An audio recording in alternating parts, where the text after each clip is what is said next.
Ma Mission TV, le miroir du monde. Christian n'est pas un habitué de Lubumbashi. Mais il a quand même un Lubumbashi, il a Bobo.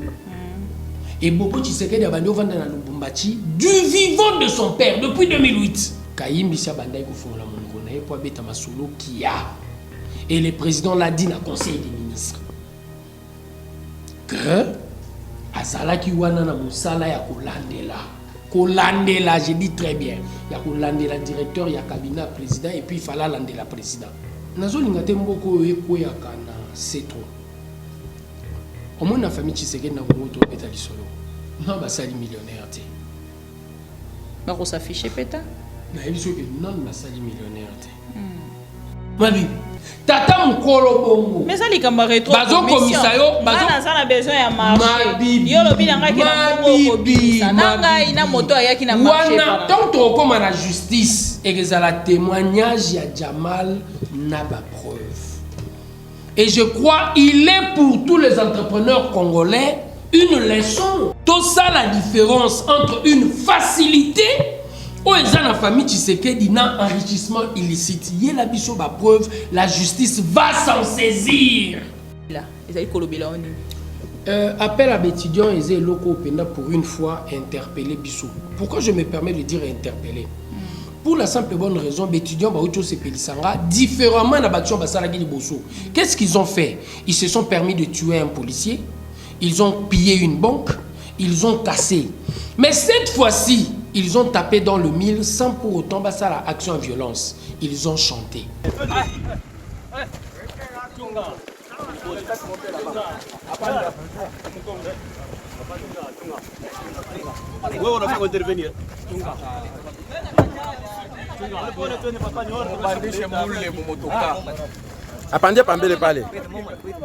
Ça c'est la réalité. Je respecte Faïlou et je le respecterai toujours. Pour les engagés, on a eu chance à ma place au Yakomaki. Donc ce n'est plus n'importe quelle personnalité, mais je me permets, ne fût-ce que de dire la vérité. Et au nom de la vérité, mobilisation est hésitante. Et imagine-toi, tant aux Olingato résoudre le problème de la gratuité de l'enseignement, personne n'a donné la chance à Félix que ça va marcher. Et comment qu'il n'a pas marché, les gens veulent encore en profiter. Ils veulent en profiter comment? Bazo Zouabato ba parti politique. Bazo Tchaba on a place à l'enseignant, na combat salaire et comme belé. Empoisonnement. Mike le lobby maître avocat na ya communiquer ki biso yango. Balingba empoisonné.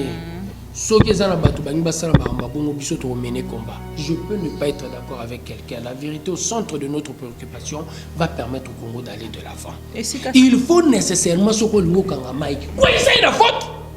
Soki za na faute to kangi poani.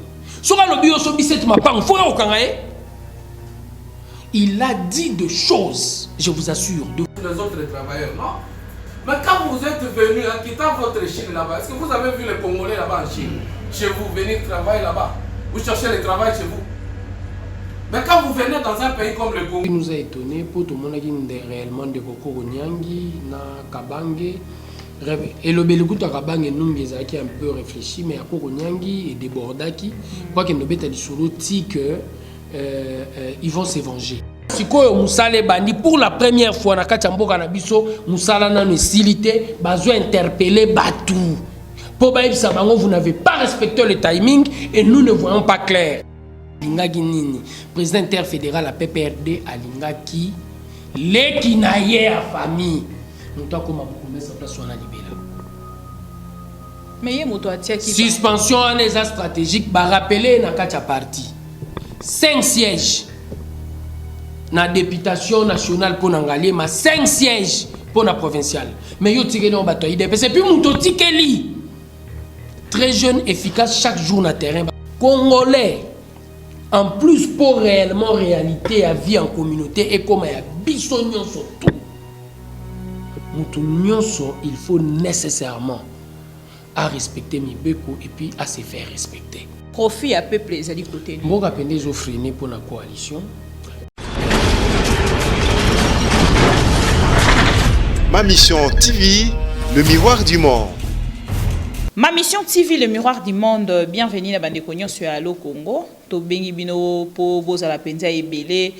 to bandi émission ya mokolo ya lelo tolobi tozwa ndeko na biso ya banza mwana nene oboyebi moko penza ya ba combattant vaillant ya UDPS to ya maraye awa na émission na biso à Congo to solola kana ye pote to meke un peu ko partager ba actualité o ezali koleka na mboka na biso na bwanya na ye to yambie lelo awa to pesi mbote ndeko dia banza boni actualité est belé et naebi que oko zwa quand même penza oko respirer quand même na kati actualité à lelo potomoni bozui sondage malgré bo bendi mokila et pesi on dirait mbutu on dirait na ngambo na bino po bo mona penza que sondage wana ezalaki ya vrai ya ba ndeko ya Bercy et fallait ki bongo bomona te fati à 73% topé 83% ah ba pesi bino 10% topé 5% on dirait c'est pesi bino mokete na bilan un an ya fati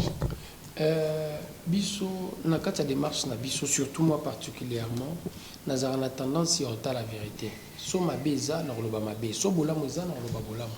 Mais dans le contexte, il y a l'Ikambo et sondage Bercy, je ne cesserai de le dire. Je demande à tous les Congolais, aux Alouza Moutou à la Mouka, aux Alouza Moutou à UDPS, aux Alouza Moutou à Ensemble, aux Alouza Moutou à PPRD. Tout le monde a fait effort une fois pour toutes, comme sa vérité, préoccupation à biso première. Ce qui est vérité, comme préoccupation à biso première, et qu'on permettre tout le Congo liboso. En termes de relation, et à la sincérité, relation entre vous et moi, même relation couple, na mariage, et à la sincérité et créer harmonie. Dans le cadre de la gestion de l'État et à la bonne gouvernance, pour photos à la transparence. Vous comprenez? Et dans le cadre de la recherche scientifique et à la connaissance. Donc, c'est aussi vérité, tout est au centre et résoudre ma kabouibélé dans le cadre de cannabis. Et dans la démarche à Bercy, et l'autre tu remarqué en premier lieu, ils ne sont pas vrais, sincères. Pour aller baza vérité. On a pas un pourcentage à moquer na bilan. Réussite contradiction. Peut-être nous allons comprendre bien mais il y a un peu de contradiction. Félix Moutouna gestion na yé 57% ya ba congolais bazo CP là. Na makambo sali en termes de gratuité de l'enseignement, batangwa 2-3 biloko, liberté retour à exilé, guerre na est, il y a des choses réellement qu'ils ont relevées. Et 57% à ba congolais tombent à CP li, fois les plus populaires. Et les mots ngai peut-être étiqué nga mingi eza critères on va utiliser en fonction du dose il y a l'homme le plus proche de la population. Basali ndenge nini ba utiliser critère nini pour l'homme le plus proche de la population. Donc ce qu'on tali sondage Bercy ozomona ba contradiction na kati ya makambazo sala. L'homme le plus populaire Moïse. Conclusion à sondage Bercy eza tokende na négociation. Ma soeur, l'on comprend directement que la démarche est à caractère politicienne. Il y a un bételio lisolo et la vérité au centre de notre préoccupation. Congo faut l'ongwana logique, il y a dialogue. Plus de 10 dialogues et bota et l'autre côté. Penza ko sala ba analyse mingi pena na kati ya sondage o ya Bercy parce que bo se retrouver té na kati. Crédibilité institution. Réaction. Il y a secrétaire général, il y a UDPS. Crédibilité institution et la qui na katia démarche qui est tendancieuse. Crédibilité institution ndem te poser problème. Kolo institution az approche ya Moïse Katumbi, a sali démarche na yepoala qui ça réellement que je travaille pour Moïse Katumbi, na sepelisa Moïse Katumbi tala ndeko nanga bibi. L'heure a sonné, et ça la bande qu'on a biso à côté ça la partout. Bon mais kako ça la effort, il y a qu'au réfléchir, il y a qu'au ça la analyse à solo sur les actes que l'on pose. Tout au long de l'élection, Moïse, ils ont réellement manipulé les institutions de médias. Les médias n'y sont confondus grâce à leur argent. Ils ont fait ça. Et c'est la même logique qu'ils sont en train de continuer à ce sondage Bercy à manipuler au nom d'un intérêt à caractère politique. Et va bouger à 3. Aussitôt Bercy à lobby, Senko et lobby, à l'obaki si RFI. Et ma soeur, je t'assure, cette démarche ne permettra jamais au Congo d'aller de l'avant. Fort malheureusement, beaucoup d'entre nous aussi, ou peu d'entre nous, se laissent manipuler. Il faut nécessairement tout la Moussamaël et Nabiso Poto comprendre qu'est-ce qu'il y a derrière. Ni conclusion sondage et koki kozala dialogue. Conclusion sondage. Et je sais que dialoguer. C'est là où le bas blesse. Et les gens sont en train de comprendre que la démarche est à caractère politicienne. Ndeko diabanza to kine malembe penza tozo matamoke moke. Lelo potena kota na question nanga yo moko soki osali bilan ya Antoine Félix Tshisekedi na mandat na ye ndenge ya bandi na 1 an na ye yo pesier combien de pourcents? 68. 68%. Bongo lelo tongo zali komona ba étudiant na Unikin bazali bongo ko réclamer retour ya Kabila ezali kolobela oni appel à étudiants et locaux pour une fois interpeller Bissou. Pourquoi je me permets de dire interpeller?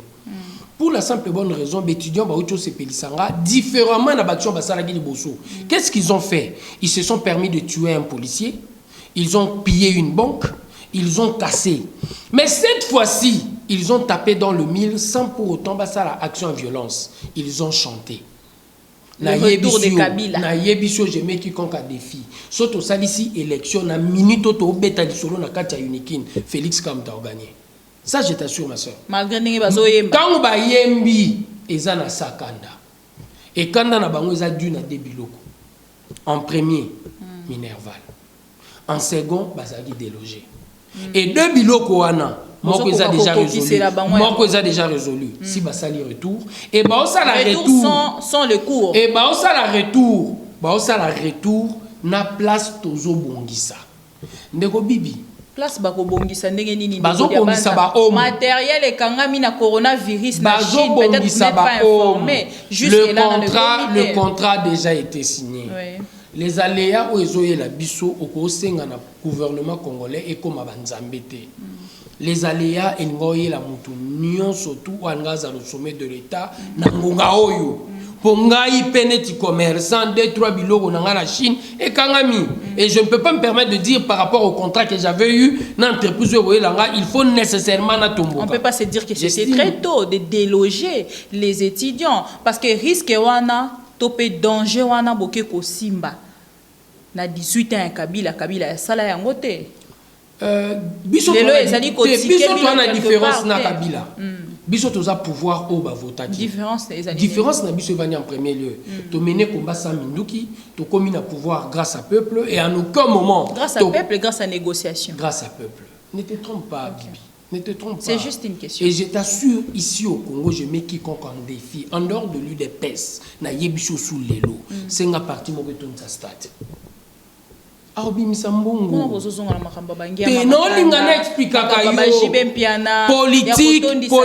ya contexte est un nombre. Nombre va mesurer la capacité de mobilisation ton ça discours na yo. Nombre pour élection quantité ezali qualité te ko diabanza. Élection ezala ka quantité. Ezala non qualité te.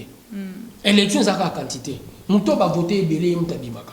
Et dans le contexte où biso toujours bêta sur la quantité. Et wana est l'un des éléments à sondage.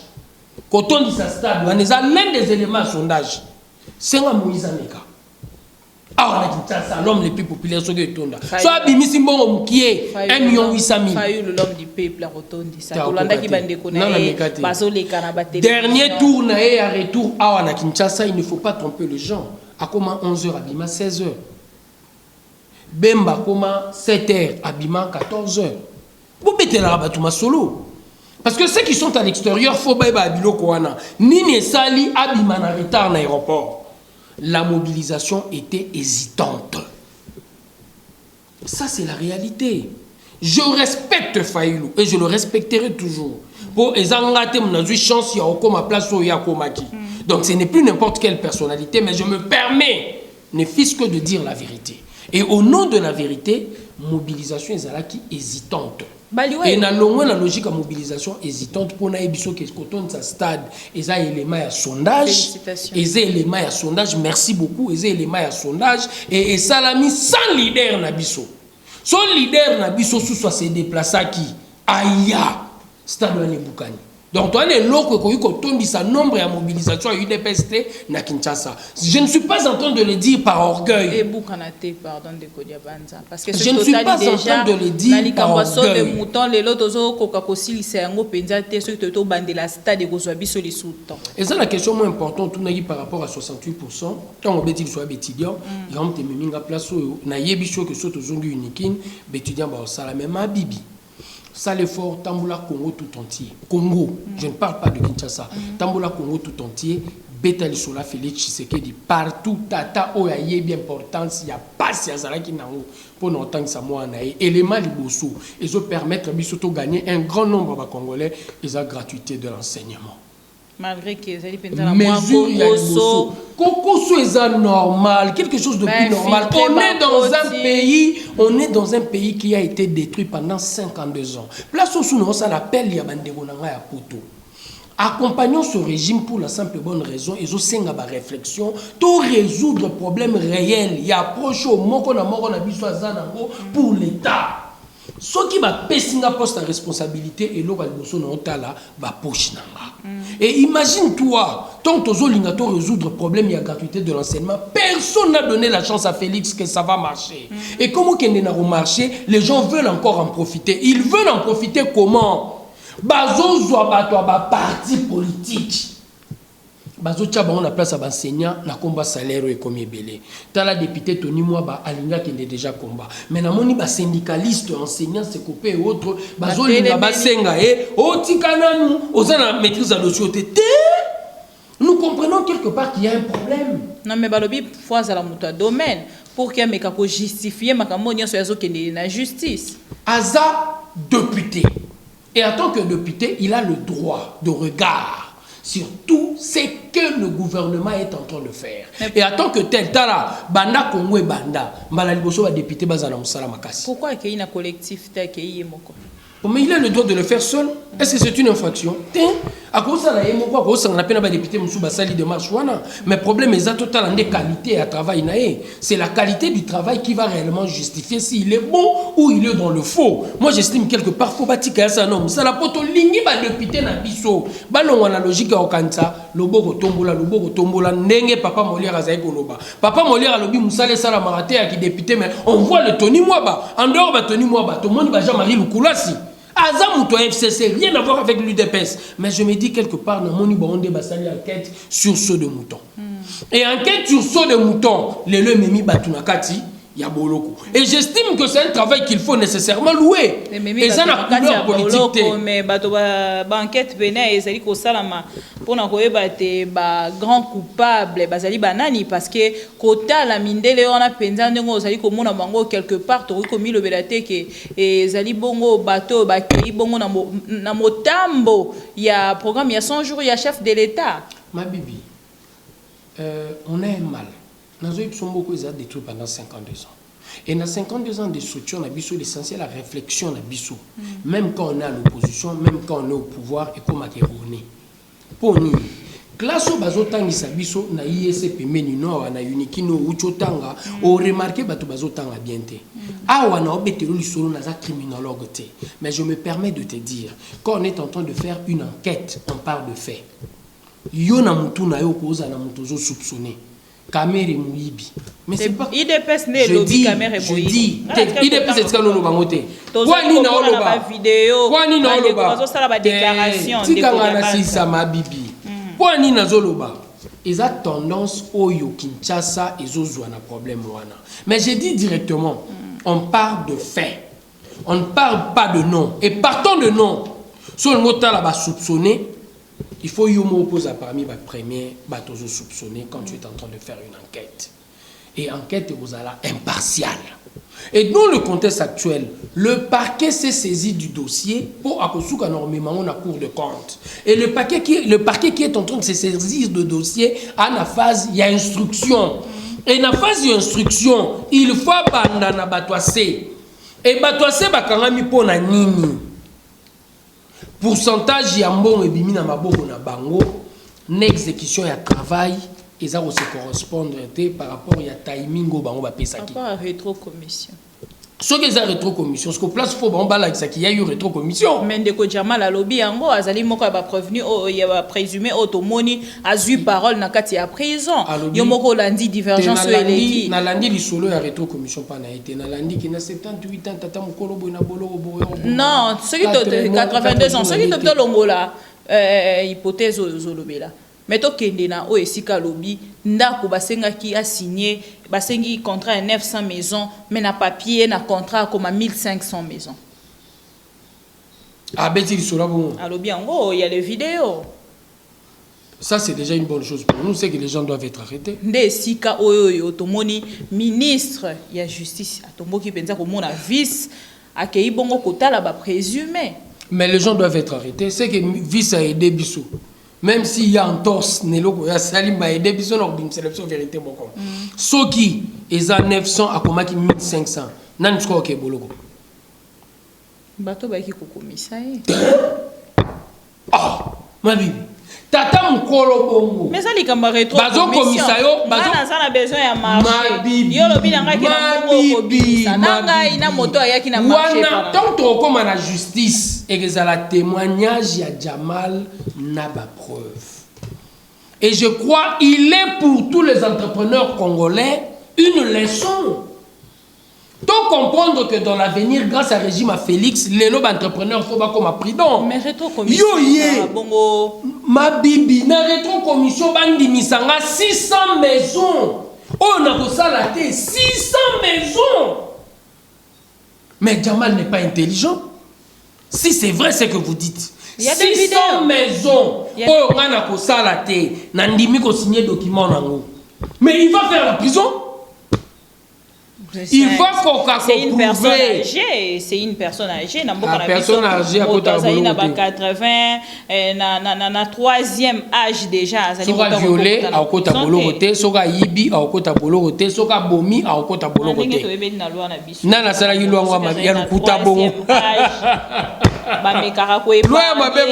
Na makambo eta. Abomi à côté de Boloroté, viola ko côté de Boloroté, c'est ba ko nyoso fo ba ko mana ba ba ekolo nzimbogo yo. Lelo tozoko constater FCC ezali ko réclamer bongo to ko promettre vengeance pour na liwa ndeko Kaimbi to moni ndeko secrétaire général Kabuya mais qui ko réagir na lombango et quelque part bazali bongo pe ko kende ça se murmure hein na koloba ke président de la République ba réclama qui ba généraux et belé ya mboka na biso et quelque part total ndeko Kaimbi akufi brusquement. Et ça la penza ba nungu moko ya bien et puis réaction il y a secrétaire général il y a UDPS o azali koloba to comme ko constater que ba généraux et belé bazala bongo na ba parti politique. C'est quelque chose qui nous a étonné pour tout le monde qui réellement de Kokoro Nyangi na Kabange et le Belikuta Kabange numbi ezaki un peu réfléchi mais à Kokoro Nyangi et débordaki quoi que no beta lisolo ti que ils vont se venger. Ils vont se venger. Et heureusement, je crois, il s'est rétracté pour le baba koselier makambo ana ou batubago le baba réseau. Mais c'est dangereux tout le monde batubazo réclamer soda et ça batu parti politique et ça ba soda te. Balinga qui est mingi. Batu parti politique. Asala ki musala mingi pour mboka. Asala ki musala pour mboka to pour na parti na bango. Te pour mboka. Voilà. S'il y a des gens qui doivent réellement réclamer l'enquête en premier lieu, ils ont la militaire. En second lieu, ceux qui ont un moutuliwa ya Kaimbi, ils ont soit qu'on est kabatu nyonso, ils ont le commandant suprême. Kaimbi si abandai ko fongola monoko na po abeta masolo qui a. Et le président l'a dit dans le conseil des ministres. Que azalaki wana na musala ya kolandela. Kolandela, je dis très bien. Il y a kolandela directeur, il y a cabinet président et puis il fallait landela président. Achabango sur écoute. Il était en train de jaillir pour le bas. Et combien de fois président a eu pour ça au bon moto azo loba. Et biso eu des pes combat na biso to tukalo si mamundu qui était poto comme na pouvoir. Tu crois réellement poto loba likamu photo bon. À qui profite cette mort? Voilà, c'est la question qu'il faut poser. Pour Azaki déjà na phase d'interrogation. Azalaki ko ya na CNS poids loba. Et na CNS siabanda qui ko loba, la langue s'est déliée. À qui profite le crime? C'est la question qu'il faut poser. À qui profite le crime? Et le président est clair. Dans le dernier conseil des ministres à lobby, a couffé par pendaison selon ma première enquête. Par pendaison. Mais tu y éviter ce qui a mis. Pendre, tu vas panda qui est. Et c'est la question qu'il faut réellement poser. Et le président demande encore. Il faut une enquête indépendante. Et enquête indépendante, tu as à Monisco. Pour vérité, il faut la tirer au clair. Au moins, 52 ans de destruction, c'est une première, tout comme vivre Makambe Belé Zolinga et bouger. Et ça, combo ya science ezoki mangai. Ekoya. Monkimologie. Ils ont une nouvelle science. Et monkimologie, ils ont permettre biso réellement de étudier le système de la société. Et à chaque fois, monkimologie, ce qu'on a obligé à étudier à nini. Quand il y a changement d'un système, pour un système à Calais, un système à Sika, il se fait que Batou, Batika la Kanaba, séquelle, il y a système à Kala. Et le système à Kala, séquelle, le système à Kala, il va appliquer le système à Sika. Et c'est ce qui se passe chez nous. Les gens doivent réfléchir, quel que soit ton secteur, réfléchissons pour le pays, pour Mboko et décoller. Mboko, ils ont besoin de Mboko, il y a moins, Mboko ya Congo. Ce qui te réfléchit pour Mboko, tu Mboko au Kélibossoté. Soit au Kanisi, au lieu de la vérité au centre de la préoccupation, la bisoto, vendeli ba parti politique, au Kélibossoté. Tant que tu as la stabilité institutionnelle pour 5 ans, tu as investir 10 milliards dans le Congo, 2018, 2023, alors que mon boulot est côté et l'autre a changé, il a récupéré mon photo qui est un dialogue. Donc, il y a un dialogue. Quelle est l'image que nous donnons à l'extérieur? L'instabilité des institutions. Et qui demande ce dialogue? Bateau, nous surtout, va se retrouver pour pendant 5 ans. Oyo, so va se retrouver pour na bango pour bakufa. Pourquoi? Viva kaka na l'argent du contribuable. Les choses doivent changer. Sauf Félix a échoué. 2023. Batumsu bazui. Combat na biso nyonso. Il faut zala accès. Peuple mouta ko sanctionner na 2023. Ceux qui ont échoué a sanctionné biso négativement. Sanctionner biso ndenge nini esika ndeko kabunda sali ko loba bongo na stade de Marty boko longo na pouvoir tiki nzamba kozonga. Na lobby pe na bandeli susu ma lobande ko kabunda wa. Biso UDPS to longo na pouvoir tim koloye swakoya.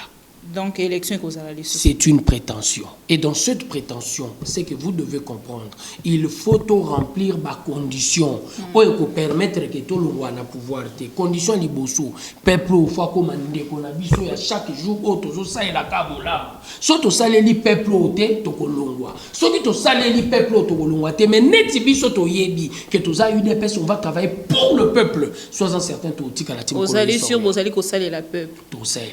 Vous allez ko salé la très sûr. Gratuité de l'enseignement n'a été sur les intérêts nangai, intérêt Félix, tous les intérêts bisognos. Na longue na gratuité de l'enseignement, liberté d'expression, les intérêts nangai, tous intérêts à bisognos. Na longue na liberté d'expression, na yeli sous na guerre autozo mené avec difficulté na est, intérêt nangamoko. Na longue na wana na yé la victoire sur Ebola. Batu ba komisa ki Ebola na kacha Kinshasa top. Bazui bato ba na compétence te batie ba na tête ya eloko wana Ebola. Bato wana bazolia ba millions na ministre santé. Félix arrive au pouvoir, azui l'homme réputé comme le meilleur na makambetali Ebola a tché en tête. Étant a tché en tête, lelo na robetano lisolo. 0 cas d'Ebola au Congo. 0 cas d'Ebola.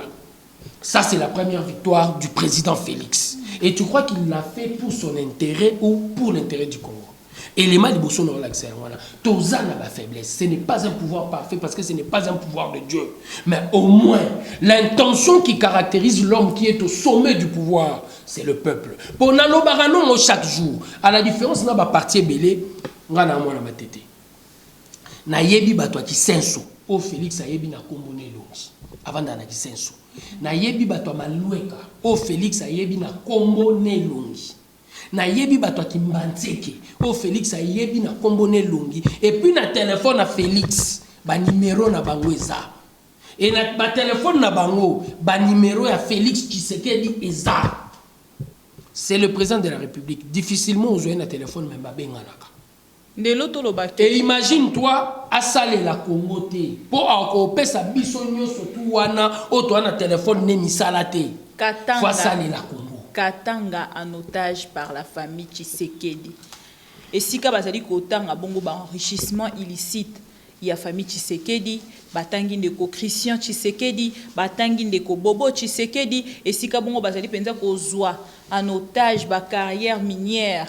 Oh, bazali bongo kokoti samakambo yo ba reprochaka Kabila kabange lobby lelo tozali ko retrouver ba kombo ya ba Tshisekedi na kati to pe famille Tshisekedi na kati ko défendre yango ma bibi omoni nazolinga te mboko ekoya kana c'est trop omoni na famille Tshisekedi na bongo to beta lisolo non ba sali millionnaire te ba ko s'afficher peta na ebiso que non ba sali millionnaire te et l'eau quoi liboso que quoi il peut permettre enrichissement illicite pour les millionnaires basala na famille Tshisekedi ezalaki opération 100 jours même pour bato UDPS bangi ndambala moko eza le premier grand projet oye yakaki pour c'était déjà 419 millions et avec 419 millions ngai net ngabo diabanza ba pesi ngai vente ya ba ciment ya marché wana partout aux Salama dans la République démocratique du Congo. Je suis millionnaire. Tshisekedi a sali à monter. Le premier projet qui pouvait permettre aux gens de l'UDPS et à cette famille de s'enrichir. Et ça, ce grand projet-là.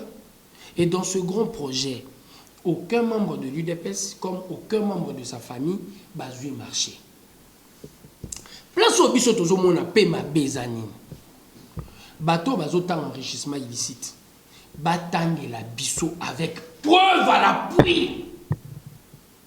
Na dossier tel, moutou tel ya famille Tshisekedi, na carré minier tel, na place tel à Saliboué. Ndegonangaï, ce qui est bel et bien vrai. Nous sommes au pouvoir. Et en étant au pouvoir, facilité on a diabanza nazaki na lobité. Lelo nazana. Non parce que je suis mafieux, fraudeur, mais tout simplement parce que le relation, il y a combat à 37 ans. Et nous, tout d'un coup, comme je suis combattant de l'UDPS, je n'ai pas le droit d'appeler le ministre des hydrocarbures. Non, Bengaï. Je n'ai pas le droit d'appeler le ministre de la Santé. Non, Bengaï.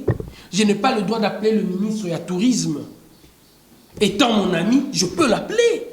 Les gens doivent comprendre que tout ça, la différence entre une facilité ou la famille Tshisekedi n'a enrichissement illicite. Il y a la biso ba preuve, la justice va s'en saisir.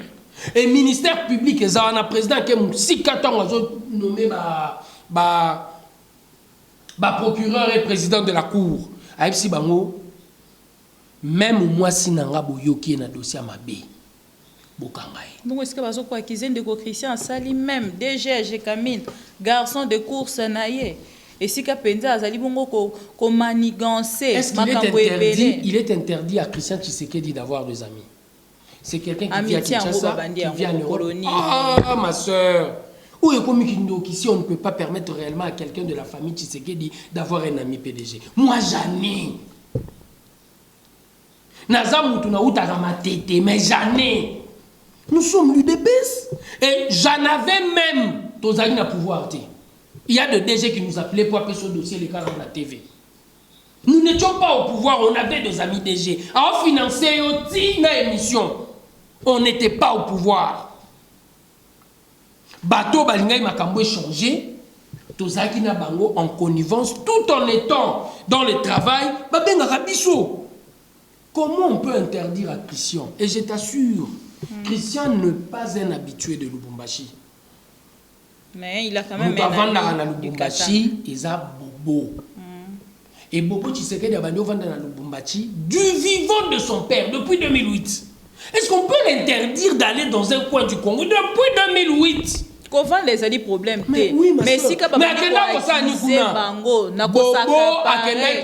depuis longtemps son petit commerce. On ne peut pas l'interdire aujourd'hui comme si c'était nouveau pour lui. Avant Nakatanga. Il a eu pouvoir à s'accaparer la carrière. Eh, ma soeur, il y a de lois de la République pour aux carré minier. Et nous estimons, nous, au sein de l'UDPS, ce que l'on a farce, soyons certains que c'est l'UDPS en premier qui va attaquer la famille. Ce qui est à farce, pour justice, la commission auto en place, na katia parti na biso et que ça la banquette pour y avoir réellement qu'est-ce qu'il y a sur ce dossier. Mais si c'est un montage, ndé si ka to moni bongo affaire gouverneur dégage to moni bande ko ya UDPS to tchaka même moi marche moko ya muke et si ka bazolo baté balingi ko mona gouverneur wana continuer ko kamba bango te na makambo ezali ko tangama ya ngambo na bino kuna na kati ya Katanga quelque part bandeko ya Katanga bakoloba nini ndeko na ngai mabibi nazongi lisusu omona na kati ya mboka oyo photo koma na sens ya respect ya l'institution.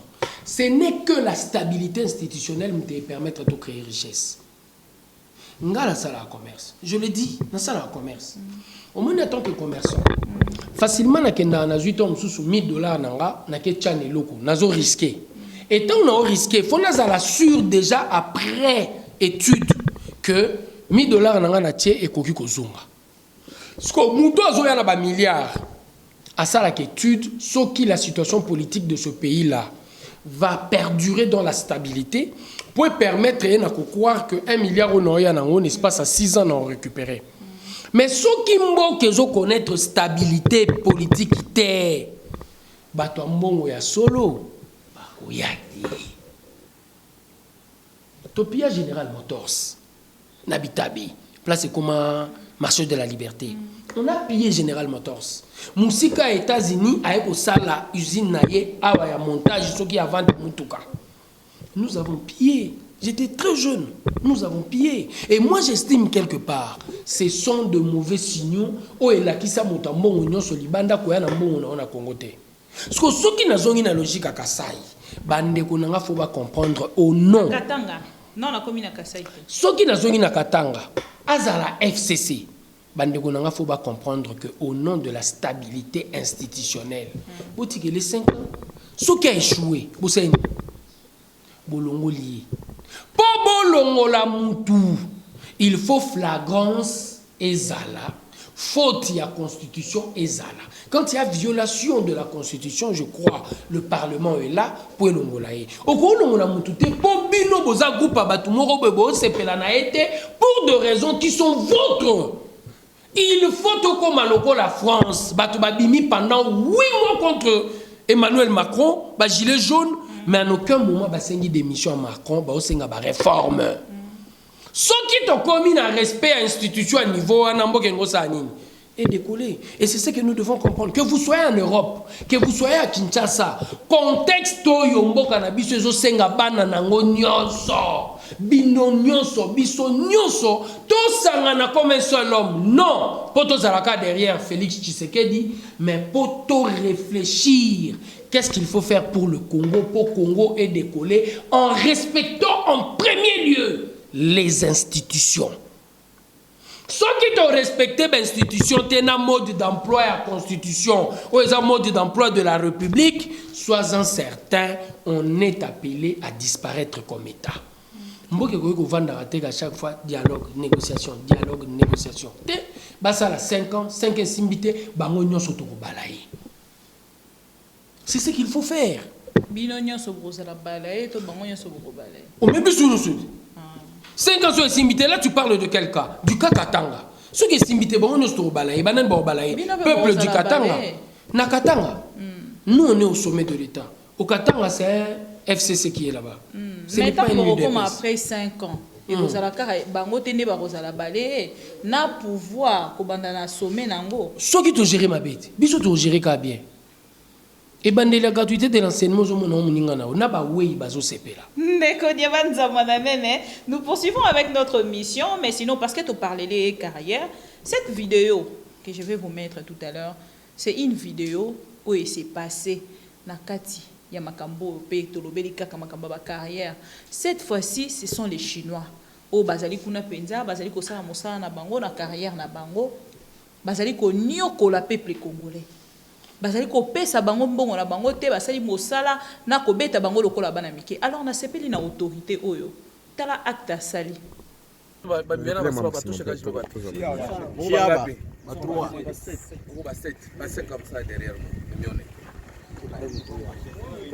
Ces gens ici,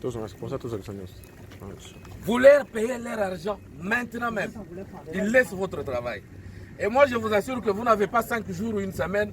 La TFM doit résilier le contrat avec votre entreprise. Ça, c'est un. De deux, nous avons besoin de l'entrepreneuriat local, de la sous-traitance locale.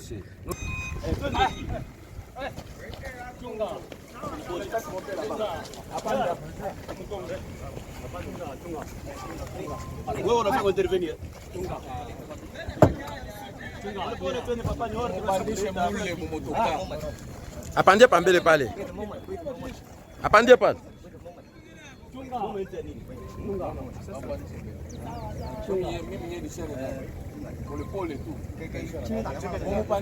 Les autres travailleurs, non? Mais quand vous êtes venu en quittant votre Chine là-bas, est-ce que vous avez vu les Congolais là-bas en Chine, chez vous, venir travailler là-bas? Vous cherchez le travail chez vous. Mais quand vous venez dans un pays comme le Congo, vous venez pour exploiter les minéraux, pour votre enrichissement proprement privé pour votre pays, qui bénéficie de ces minéraux, ce ne sont pas les Congolais. Vous vous mettez maintenant au-dessus, vous commencez à taper chaque jour sur le Congolais, avec les salaires de 8 000 francs, de 6 000, que vous payez sans... Nous venons donc là de suivre cette vidéo. Ndeko Diabanza Monanene, Omoni, Ndengenini, ba autorité, ya province, ya Katanga, kuna penze sika ba tomboki, na likambo ba chinois, bazali bongo kosala peuple congolais, na esika bazo talisa bango penza ba vérité, makambo bazali kosala na Congo, na Chine ba kosala yango te pona ba congolais. Je vais demander en premier lieu à l'autorité, Azana Respa Mibeko, s'il veut réagir aussi pour les Congolais. Mais toutefois, Nazo Sengana Congolais partout Azali a changé perception à Congo. Tous un sentiment il y a pour vivre ensemble été. Tant les lots mono la kisu au sala rango pe na sala rango. Tozo ya mitukete lemi n'embouteillage. Mais qu'est-ce que tu remarques? Yo zu mutukana yo ozui bonds. Il y a bateau bazoya boy na sens unique. Ozu poignine. Tu n'as pas le sens de la communauté. Tu crois réellement que tu es plus pressé que les Kabatouana Nyonso et Yozana droit na katia Congo que les Gabamo. Ils ont manqué à sens la communauté. Mais autorité na biso ne basala ka. Te biso nyonso to sala ka autorité te. Biso nyonso. Na respectera nanga. Merci beaucoup maman. Na banga habakanga. Malamu kitoko mingi. Manque à sens la communauté wana mutezo boma biso. On remarque aux yeux à la moto, ils sens unique. Ah, ils ont moto, ils ont manque à sens à communauté. Le vouloir vivre ensemble exige à chacun d'entre nous un certain nombre de devoirs. Et c'est pour cela que je suis en train de parler de la vérité au centre de notre préoccupation. Avec cette vérité, on peut découvrir le sens, il n'y a reste pas la loi. Nazo respecter mi beko pour na maman bibi à l'aise.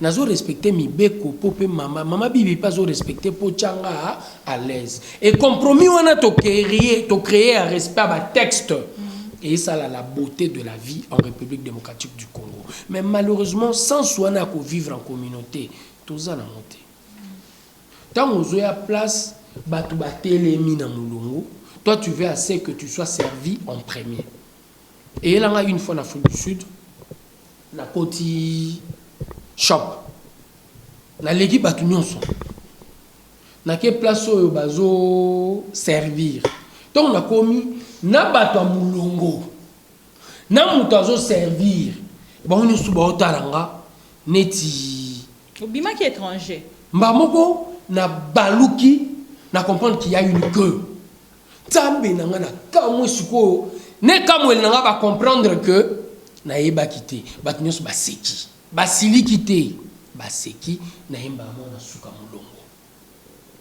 C'est ça le sens au photo comme on a kacha Congo et na combat sans soana sois certain po ba nyoko la congolais na kacha Congo et comment difficile pour Congola oyeba soki akena chinois na la police autorité akokata mibeko po mibeko ezo senga ye katama au nom de la vie. en communauté. Mais ce qui autorité a respect à vie en communauté, te agoniata mibeko pour défendre intérêt à yemoko autorité au nom de son ventre à Sainini, à Zumbongo, à côté les Chinois. Congolais, en plus pour réellement réalité à vie en communauté et comme il y a bisognon surtout. Il faut nécessairement à respecter Mibeko et puis à se faire respecter. Nous sommes dans l'obligation. Na vivre Bamboka Msusu, na moni force caractérisée à Nigérien. Babanga Mingite, ba Osaka, bazara uni sur problème eza. Mais biso tozara na monté. Ba premier batu bafunda ba congolais na makambo nyonso ezalaka ba congolais ba on dirait toi na jalousie mo iné et c'est ce qui est dangereux pour le pays. Et nous devons comprendre que tout se soutenir. Et se soutenir veut dire ce qui va être au monde il faut dialogue. Il faut tout un argumentaire nyonso oyo tout ni peka mususu pour anibino bobo ya dialogue. C'est la vérité au centre de notre préoccupation pour permettre Congo et Kende Liboso. Exactement pour na bien pour un tel alobara bien. La plupart des fois quand on est en train de bouger au sein de notre pays, les gens bougent pour leurs intérêts individuels. Beaucoup plus. Voilà pourquoi on acquise aussi la coalition.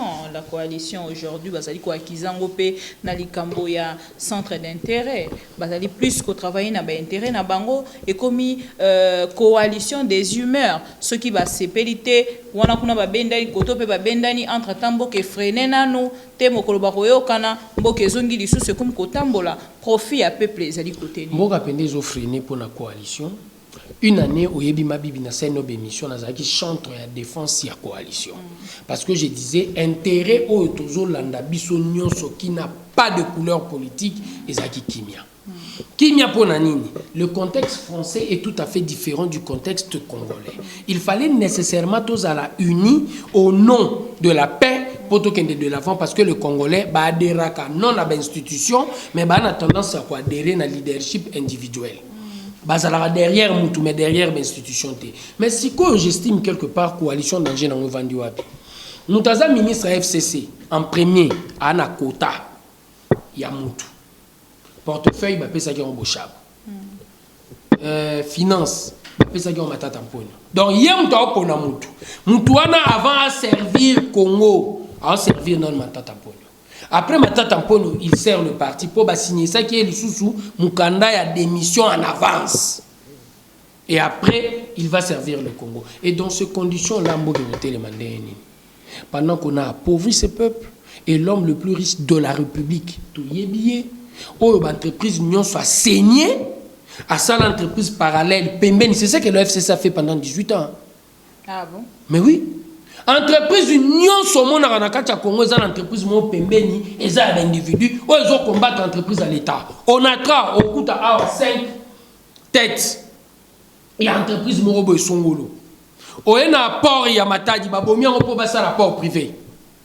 Sonas lelo babotolier monopole, oui, c'est l'heure de la privatisation, tout à fait d'accord. Arca est réguler, mais basali ba entreprise ya ba individu ya FCC pembeni. Pour ba on bazo ba marché, il y a assurance. Ba fumuli marché té la logique que ba paie sa chance na ba congolais. Et cet écart que nous sommes en train de créer entre les gens du FCC qui se sont enrichis illicitement pour ba Robert Masola Lukuta ya famille Tshisekedi qui s'enrichissent. Pour l'intérêt, il y a un groupe de gens. Et ces gens-là, importation Orgaman et Lali, Boyebi Lelo, le plus grand importateur, il y a poisson na Soso. Saint-Charles, il y a Mabewana, na Soso, na Katia RDC. Quand le président est en train de se battre pour le bateau de pêche, Bango Bazo sa l'effort ministère wane ko babitumba bateau de pêche pour Bango Bayara na Saint-Charles na Bango. Et quand ils sont en train d'amener ça ici, c'est le FCC.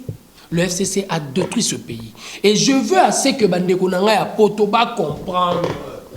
On a besoin de chaque réflexion pour Mboko Ekende de l'avant. Ce qui bozo kanisa faut bouger au nom d'un intérêt partisan.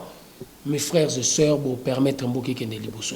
Pour Glencore, est derrière beaucoup de nos leaders à l'extérieur. Et Glencore ne va jamais travailler pour l'enfant de Kolwezi, jamais pour l'enfant de Kinshasa. Glencore travaille pour son intérêt. Et les partisans pendant la campagne pour TV5, France 24, RFI à leur cause pour Banambongo. Ndeko Diabanza, Fati frappe, Fati va frapper, Fati va frapper, Fati va déboulonner les mauvais systèmes. À quand ce déboulonnage? Quand est-ce que Fati va frapper? Il a déjà frappé qui et il a déboulonné qui? Premier acte à déboulonner, Salama. Le gouvernement auto sala qui a les bosso 76%. Il y a Batouba na kacha gouvernement et Zabato Sika. 76%. 24 ans des abattoirs. Ça, c'était le premier acte. Il y a des boulonnements. Parce que bateau bazan na kacha gouvernement te bazo bunda mordicus ba benda Congo vers le bas pour bango basa nini bakota na gouvernement ba continuer boyiba. Il y a toujours bundi sarango. Na makambu ya année de l'action élément liboso action. La troisième année, na année oyo mboko poete en premier lieu une bonne justice élève une nation. Et au nom de cette justice, après la nomination, il y a ba patron, il y a ba juridiction. Tozo mona sikoyo musale bandi pour la première fois na kati mboka na biso musala na nesilité bazo interpeller batou. Pour vous n'avez pas respecté le timing et nous ne voyons pas clair. Ministre à Finance Alobi Maloba Moussoussou, directeur à cabinet Alobi Maloba Moussoussou, ministre à Budget Alobi Maloba Moussoussou, parti politique UDPS Alobi Maloba Moussoussou. Et au nom de cela, nous sommes obligés réellement d'éclairer notre patron qui est le peuple congolais et la justice est en train de faire son boulot. Je t'assure, madame, Batou Bako Kangama. La justice élève une nation. La justice élève une nation. Libération Ndeko Mukebai ezali na kati ya likambo etali justice. Tozo mona Ndeko Mukebai 22 jours déjà depuis à sala grève ya fa. Alobi akolia te akufa na ye parce que justice ya mboka na biso azali komona yango penza ekomi koniata mama mbeta dans le sens ya koloba te azali komona yango lisusu clair te. Kuna esika cour constitutionnel et kati likambo cour d'appel et kati PG y a après la cour à l'obité y a co-signé a signé pour et si ka o ezali ko pesa pena kokoso y a libération y a ndeko les décisions de la cour constitutionnelle sont exécutoires et opposables à tous. Soki na kati mboko batu bazo kandisa gestion ya mabe à 52 ans passé faut continuer nango, c'est dangereux. Et biso IDPS, on ne va pas se laisser faire. Je peux ne pas aimer Mike Mukebai. Je peux ne pas être d'accord avec Mike Mukebai. Mais biso awa, au centre de notre préoccupation doit être la vérité. Ceux qui sont ensemble pour vivre au nom de la communauté, il faut respecter les principes qui sont établis pour que soit en harmonie. Et je trouve très mal que 2 ou 3 personnes manipuler la justice pour que c'est que il faut intérêt na bango et ça la définit. C'est dangereux pour le pays. Et je vous assure, le dossier de Mike, maman, nous avons l'émission. Je tiens à ce que faut vérifier ngamoko. Na mekakotambo la investigation. Ndenge na biso pe na masolo etalis ba 100 jours na koya ko sa l'émission. Lobby même tozu information azali na risque d'empoisonnement. Mike lobby maître avocat na ya communiquer ki biso yango. Balingi ba empoisonner. Je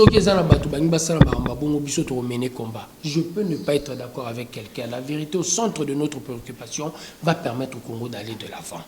Il faut nécessairement ce que nous avons Mike. Quoi ça est la faute? Ce qui est la faute, c'est au Kangé Poani. Ce il a dit des choses, je vous assure, 2 fois méchant contre le président de la République. Méchant. Mais à aucun moment, le président de la République, c'est attends en privé. I'm okay. Mike, quand tu déranges le président de la République c'est tait. Il dit, il a l'habitude de dire vérité et côté là-bas.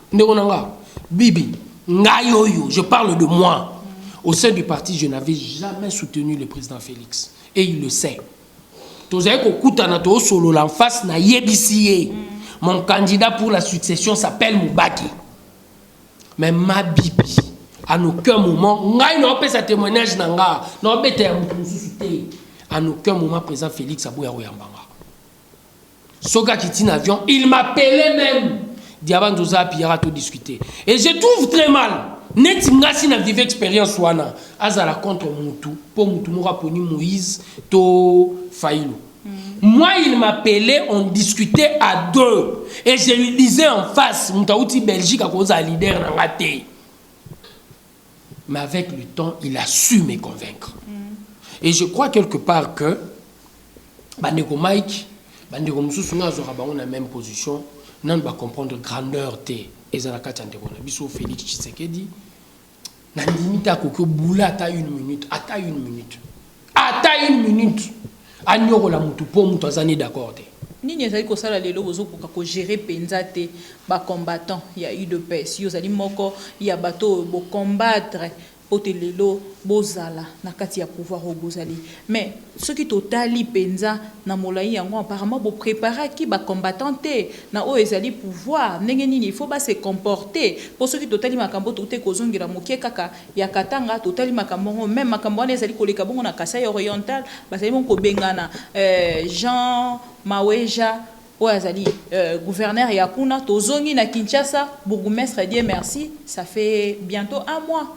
Depuis kuna penza bakitisa drapeau ya RDC batombola ya UDPS tolandi na interview ya ndeko secrétaire général Kabuya o azali koloba ki bazali ko reconnaître bango te mais pona nini te lelo ozali ko pesa mitindo te bakanga bango te bato bazawana la force est à la loi force est à UDPS et biso toujours singa réellement respect d'institution mais j'estime quelque part de Congo Bila la démarche naïe a une démarche à vérité. Ceux qui ont vérité au centre, tous ensemble. Ceux qui ont respect à bas principe, et tout le monde le sait, que ne Congo Bila, Alinga Guinini, président interfédéral à PPRD, Alinga qui, les qui naïe à famille, nous t'avons comme beaucoup mettre en place sur la libéla. Mais il suspension en état stratégique, bah rappeler na kacha parti. 5 sièges. Na députation nationale pour Nangalie, mais 5 sièges pour la provinciale. Mais yo tiré dans bateau IDPS. Et puis mon tikeli. Très jeune, efficace, chaque jour na terrain. Bazo benge oudjana. Dieu merci. Chaque jour na terrain, avant de lancer Kimbo Peto, il y a des solo de GBT Mangali Mamobimba. Bateau Bazali Bousso, en premier lieu, travailleur en Galima. En second lieu, même bateau, il y a commune. Babou Salat. On doit dire la vérité aux gens. Oui.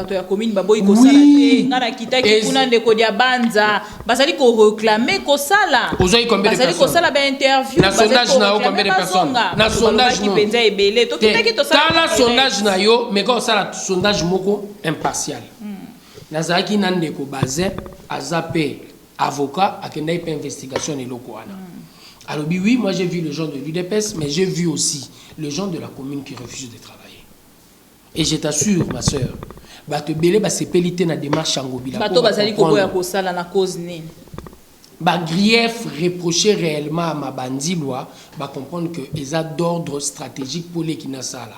Et les kiné a déjà la réputation ma be na katia. Il y a bourgmestre, il y a commune. Ils savent pour azali na mo arrogance sur le baka ko longwa bakanga na kozwa. Vous comprenez? Et partant de tout ça, il y a honte celle ma be et puis so tali ba grief. L'être yobazo komele makambo mabe ya le 15 juillet. Yazaï nan bourgmestre a bandi, il a été notifié le 20 août. Opération qui peut te bandi le 22 octobre. Mais bazo ça la référence il y a lettre ya makambo mabe nae le 15 juillet avant baya le 22 octobre. Donc démarche il y a président interfédéral à PPRD et Zaki bien mingité. Mais na zongi suko na mutu ya question na yo. Les gens ne peuvent pas demander à l'UDPS de ne pas être un parti de revendication. Cela ne veut pas dire comme nous sommes au sommet de l'État. Comment ils revendiquent? Comme nous sommes au sommet de l'État, il nous est interdit à nous de revendiquer. Comme c'est reconnu à tout Congolais, c'est aussi reconnu aux membres de l'UDPS. Ah, il s'agit de revendiquer. Bah, on a pouvoir. Pouvoir, nyonso. Mais Batou Bakita na Barabalat. Ndekonara Julius Malé Malungé na parti. Il n'était pas d'accord avec les gestionnaires.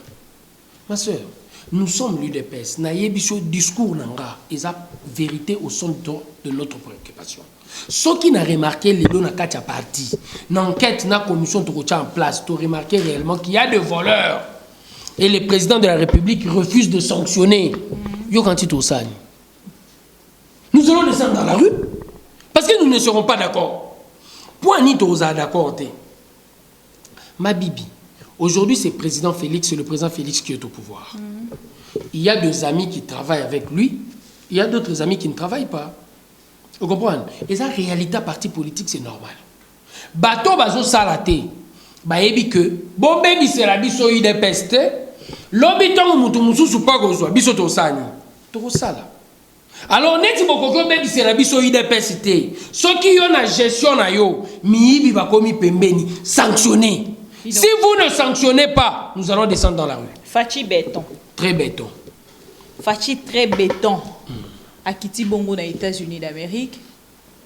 Et si kao to akutani penza na ba autorité ya FMI, ba konzi ya FMI akutani na bango, peuple congolais atali na etando eke amoni penza fachi azali bongo kole penza na ba konzi ya FMI.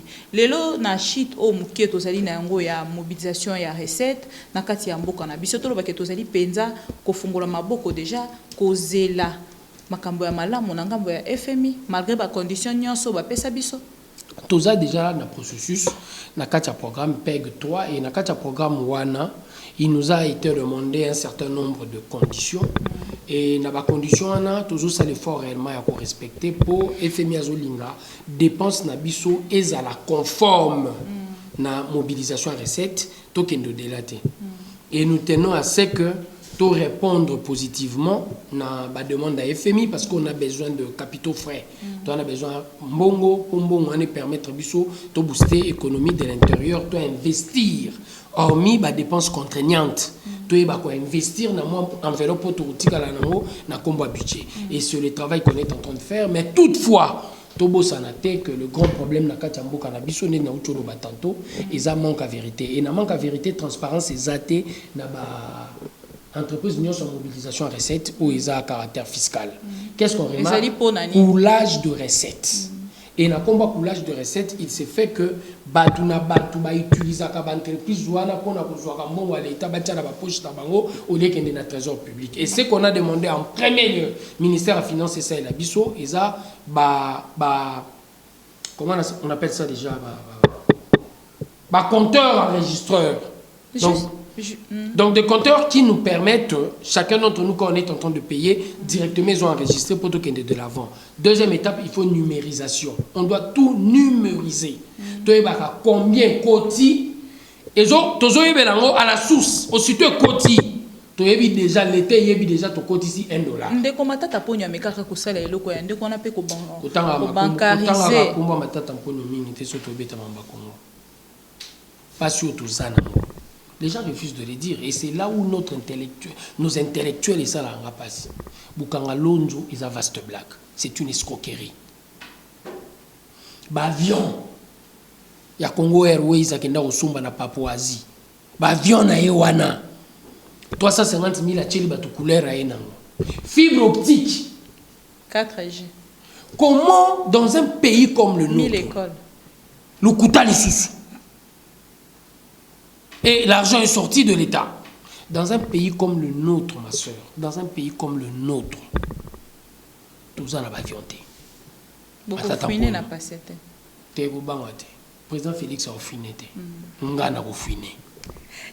Israël, bientôt, Bazali Koyamba Bongo, retour à l'ambassade Nabiso Nangambo Kuna, président de la République Azalaki Pei na ba autorité Yangambo Kuna. Toloba Izali Bongo a félicité 20 ans après. Et là, comme nous réellement, va saisir. Juif est très actif sur le plan économique, planétaire. Tant aux autres, la force, il y a Allemagne. 1940-1945, c'est grâce à la technologie, l'ingéniosité sur le plan commercial, il y a Juif. Malgré l'essentiel, il y a philosophie à Hitler et Vanda qui a dégagé les Juifs. les Américains ont gagné la Deuxième Guerre mondiale, ils ont payé sa nationalité na ba juif wana. Baki na bango wapi, mboka na bango. Baki na bango États-Unis, beaucoup d'entre eux ont une nationalité et puis ils ont une nationalité. Ba fulukisi makasi sous États-Unis d'Amérique. Ce qui est en Afrique du Sud, investissement juif dans l'Afrique du Sud est évalué en milliards. Et beaucoup pepuna basent la nationalité sud-africaine. Et j'estime quelque part, vu aussi cette dimension de sécurité où ils ont préoccupation chaque jour depuis 1948. Na ba Afrique surtout connaître na Istanbul canabiso, on a besoin de collaborer na bango. Bisika ebele pene ekotia biso na koko sote parce que ceux qui to kende lisusu kuna pena komi kanga komi kotisa totalement bisiko ton mosu to kende ki kosala ba demande au pe bazali ton mosu ba yoka na kate na Israël neti nani o ba yoka ekosala biso neti nani ngana wi kotanga te mais faut yebati la superpuissance mondiale parce que tozali kosenga awa elle s'appelle les États-Unis d'Amérique, premier allié inconditionnel. Il y a des juifs. Et forum wana ipak et salama wapi et salama na miroir du monde, les pays les plus puissants du monde. Lobby juif et s'est déplacé pour la forum wana. De au salama aux États-Unis. Mais d'une pierre on fait deux coups et d'une pierre on a fait même trois coups. FMI, FMI, on avait besoin de lui, Banque mondiale, on a besoin des États-Unis d'Amérique pour tout le monde avec sous Pompeo. Et en dehors de ça, Chambre de commerce. Et en dehors de ça, on a vu tout ce qu'on a vu par rapport au lobby juif. Nous leur demandons de venir investir chez nous. Mabele Nabiso a évalué en 24 000 milliards en dollars. Nous sommes une terre d'opportunité. Mais l'autre chose, stabilité institutionnelle. Et au nom de cette stabilité institutionnelle, la sécurité, on a besoin. Expérience basée sur le plan sécuritaire de 48 Tilelo, entouré des ennemis, pour la sécurité, on a à apprendre d'eux. Et au long la logique à quoi apprendre d'eux, je vous dis que Batoubaleki Mossad na renseignement. Bref, na zone ngande na yeba penza ba intérêt na biso définir. Na makambo nous na lobby na la intérêt sur le plan économique et sur le plan sécuritaire. Si on collabore très bien, to sali ba charme ba yé, nous allons gagner. C'est notre intérêt qu'on est en train de définir. Et en tant qu'État, il faut te définir en premier notre intérêt national. Égypte et Zabarab. Égypte et Zabanani. Barab. Bazora 4 milliards d'États-Unis d'Amérique pour basser Bango en premier lieu la sécurité d'Israël dans le Moyen-Orient. Et l'Égypte a bondé la rango et 4 milliards wana ils ont intérêt il y a l'Égyptien. Et n'engani ni biso toko bundate poto luka réellement la superpuissance na ba juif au bazar actif va soutenir Mboka Pombo qui est de l'avant. En premier lieu dans tout ce que l'on dit, c'est l'intérêt du Congo qui va avant tout.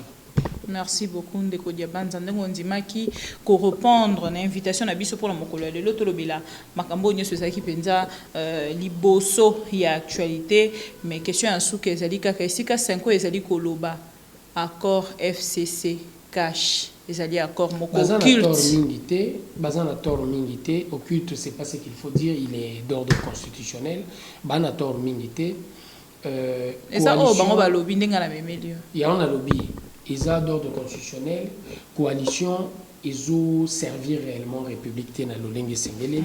Pour Bandekonabiso FCC, comme j'ai tenté de l'expliquer, basant à échelle A3. Respecter chef ou appuyer sur le poste puis à côté en respecter parti à Fonsa et la Congo. Il faut respecter parce que bientôt le mandataire public IDPS c'est raté soit dans ministre na ministre plein. Soit qui dans un mandataire public na mandataire plein. Je ne dépends de personne à part de la République. Même le président de la République ne connaît pas sauter que oh il y a banza c'est l'arabe. Le Félix ne le fera jamais. C'est une leçon que nous avons eue au sein de l'IDPS. Le chef à Salara Cop n'a pas subalterné. Chef à Salara Cop n'a pas subalterné. Vous allez déjà na liste lobby bibika pinga na kati ya cabinet. Te naza na liste te yo sali pour le commencer te. Naza beaucoup plus commerçant, j'aime le commerce et j'estime quelque part en tant que Congolais, président a l'ambition ça ba millionnaire, si on a parmi ba millionnaire, on a ce sera une très bonne chose. Topesio merci pour merci beaucoup. Merci à vous tous fidèles ya ma mission TV. Bozala ki ebele kolanda biso ndeko sepeli.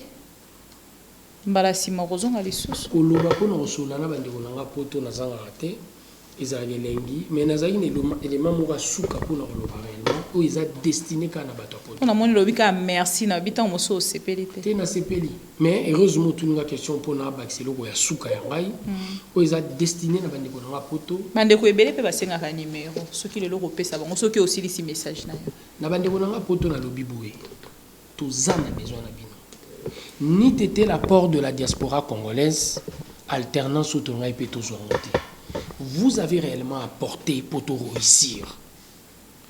Tozalaki na biloko tozo bundela biso nyonso na CLC na ba parti politique na bino diaspora. 1. Modification constitution salamate. 2. Troisième mandat ezalate pour Ndeko Kabila. Vous nous avez aidés et vous avez boycotté notre musique. L'heure a sonné, mes frères. Pour comprendre que le contexte est changé. Beaucoup d'entre vous, baza d'accord, ça c'est vrai. C'est votre point de vue. Vous êtes libre. Mais au nom de ce point de vue, je vous dis quelque chose de très important, bien pour la bisognon surtout. Au centre de notre préoccupation, vérité zalaka. Vérité et affranchissaka. Ce qui problème est ça, to luka luka, to yeba. Où est la vérité qui va réellement nous sauver et qui va nous affranchir? Et dans le contexte, Yaroubo et même Bandoule, Toluka vérité. Quelle est la vérité qui va nous affranchir? Pour j'estime que ezalayon de konanga na poto ezalangai, to melaka na biso ma bière, to liaka, to sala rapé misala na biso. De la même manière, bande kona biso bazo sa misala. Mais to boya ki misala wana pour ba raison ezalaki. Troisième mandat, na modification constitution, et puis en plus, bazala qui peut soutenir le régime en place. Oyo boya qui déjà, pour notre troisième mandat, qui était un intérêt à caractère individuel, rien à voir avec la vérité de la République. Et dans le contexte wana, to sengi bino, nyonso to tianase, to réfléchir, pour contexte habitumbo aussi échanger. So to tikali na oyakala, comment développer. Ce qui te comprendre le contexte oyo sur le plan économique, groupe moko et simbe économie en mboka nini photo sala poto longwa pour mboka et fuluka. Yango na sengi bino, réfléchissons ensemble avec vous. Ensemble pour contexte échanger, to bouger ma camp. Plus 243 85 22 65 005. Plus 243 85 22 65 005. J'espère que bandeko nyonso botungisa kanga penza na numéro ya ndeko dia banza mona nene o na tanga na ye o na bunda na ye o bino nyonso bozwi bongo numéro na ye ceux qui na ko bandela bino plus 243 85 22 65 005. Tokutani mbala sima pour l'actualité mosusu biso topesi merci topesi bino pe merci pour bovanda ki penza kolanda biso du début à la fin. Merci beaucoup na Derrick Lukeba, merci na Voldi. Tokutani mbala ya sima. Bye bye. Merci.